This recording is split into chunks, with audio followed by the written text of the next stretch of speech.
네, 오늘 갈라디아서 2장 초반부의 말씀을 보게 되면 사도 바울이 이방인의 사도의 부르심을 받은 어떤 그 모습들, 얼마나 순수하고 열정을 가지고 복음을 전하려고 애쓰고 힘썼는지에 대해서 나옵니다.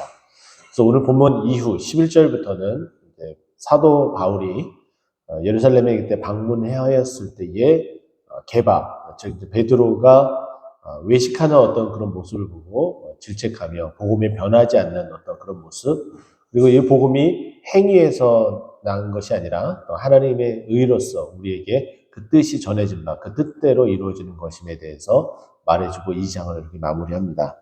그래서 2장 1절을 보게 되면은 14년 후에 되어져 있고, 여기 나타난 인물을 보면은 내가 바나바와 함께 디도를 데리고 다시 예루살렘으로 갔다라는 표현이 나옵니다. 이것은 아마도 1차 전도 여행이 끝난 후 처음에 안디옥 교회에서 사도행전을 통해서 우리가 보게 되면 1차 전도 여행이 끝나고 그 보고함을 위하여서 예루살렘을 방문하게 되는데, 아마도 이제 그 시점을 뜻하는 듯 싶습니다. 왜냐하면 2차 전도 여행을 출발을 할 때에 바나바와 사도 바울이 서로 마가를 데리고 가는 문제에 의해서 갈라져 버립니다. 그렇기 때문에 아마 그 이전으로 함께 바나바와 동행했었던 어떤 그런 모습은 1차 전도 여행 그 이전 어떤 모습이기 때문에 2차 전도 여행이 떠나기 바로 직전에 있는 그 모습들이기 때문에 여기에 나타나는 14년이라는 것이 아마 이런 그런 시기적인 어떤 뜻을 가지고 있습니다. 그렇게 해서 1차 전도 여행을 통해서 많은 열매를 맺고, 또 심지어는 이방인에게 복음을 전하는 그 일들이 보고가 되어지고, 그리고 행위가 아니라 믿음으로써 구원을 받게 됨에 대해서 우리에게 보여준 바 된다면은 당연히 그 내용이 그의 그 시기에 부합한다라고 볼 수가 있습니다. 이렇게 다시 예루살렘에 이제 올라가서 자신들이 복음을 전한 이방인에게 복음을 전하는 것이 헛되지 않았음을 열매 맺은 것에 대해서 언급을 하고, 심지어는 그 이방인에게 복음을 전하기 위해서, 그리고 이 복음이 어떤 율법에 대한 어떤 행위의 어떤 결과가 아니라 하나님께서 우리에게 전적으로 허락해 주신 그 복음의 그 내용, 그 내용으로서 우리가 구원을 받는다라는 것을 알게 하기 위해서 함께 동행하였던 이 디도를 율법에 의하면 할례를 받게 말하고 있지만은 억지로 그것을 만들어가고 또 이루어가기 위해서 이 디도를 할례를 받게 하지 않았다라는 거예요.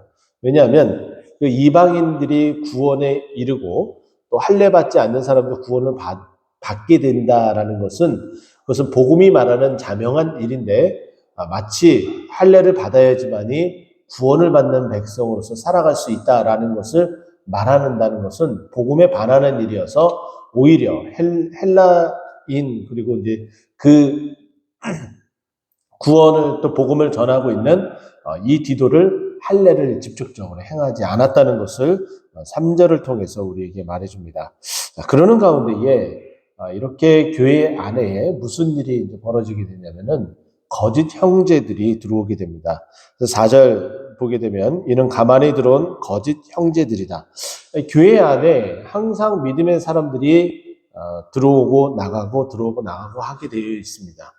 이게 순환적으로 또 한 세대가 또 하나님의 부르심을 받고 나가게 되면 또 다른 세대가 또 들어오게 되는 그런 모습을 보여지는데, 그 중에 여기에 보게 되면 이제 거짓 형제들이 이제 들어와서 자신들에 대한 말들을 하며 자신들이 온전히 믿음 가운데 이제 있으려고 거짓으로 보이려고 하는 그런 모습이 보이죠.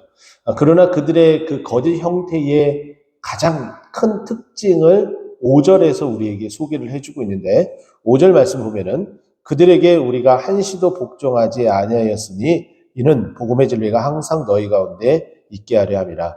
그들은 항상 보게 되면은 하나님의 그 말씀에 복종하지 않는 모습이 다 드러나게 됩니다.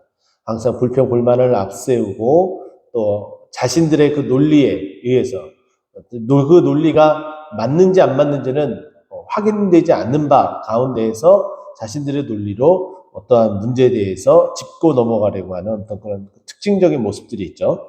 그래서 복종하지 않는 어떤 그런 모습들이 있는 모습을 우리에게 말해주고 있고, 또 그들이 6절 말씀을 보면 유력하다는 이들 중에 저 유력한 자들은 내게 의무를 더하여 준 것이다 라고 이야기하며, 그러니까 큰 교회 안에 영향력을 행사하는 자들이 특정적으로 어떠한 일에 큰 짐을 지우려고 하는 어떤 그런 모습들이 여기에 이제 나타나게 됩니다. 근데 이렇게 유력한 자들은 그들의 헬라인인지 히브리인지 그것에 대해서 크게 관여하지 않고 하나님께서 그저 그들의 그 믿음과 그들의 그 믿음에 따른 행위에 대한 어떤 모습들을 보여주고 있죠. 그래서 여기 보면은 하나님은 사람을 외모로 취하지 아니하신다라는 표현을 나오기까지 합니다. 그러면서 7절에 들어가서 도리어 그들은 내가 무할라자들에게 복음을 전하는 맡은 것 같이 베드로가 할례자에게 맡은 것을 보았다라고 이야기하며, 이 복음을 전하는 그 일들이 이제 양분화가 되어집니다. 이제 헬라 이방인에게 복음을 전하는 것은 할례 받지 않는 자들에게 전하는 것이고, 또 할례 받은 자들은 유대인들을 이제 지칭하고 있는데, 그들에게 복음을 전하는 것은 이제 베드로가 그 역할을 담당하게 됩니다. 그와 같이 하나님께서 너무나 자연스럽게 나눠지게 되는 것으로 이제 말미암아 8절에 보면은 하나님께서 사도 바울을 또 바나바를 어떻게 해요? 이방인의 사도로 삼으셨다라고 여기고 있고, 또 9절 말씀을 보게 되면은 또 기둥같이 여기는 야고보와 게바와 요한도 내게 주신 은혜를 알았다라고 이야기하며, 함께 그리스도 안에서 풍성한 교제를 나눴었고, 또 심지어는 베드로와 게바와 이제 요한이 어떻게 해요? 사도 바울을 인정하고 있었다. 은혜를 나누면서 맞다. 우리는 하나님의 그 역사는 할례자들에게는 우리가 나아가게 되었지만은 하나님의 이 복음은 할례자나 무할례자나 다 복음이 전해지고 구원받기를, 하나님은 하나님의 백성들 모든 사람들이 구원받기를 원하시는데, 그 이방인에게는 어떻게 당신이 그 역할을 감당하게 하기 위해서 하나님께서 은혜를 주셨구나, 이것을 인정하고 이야기를 나눴다라는 거예요.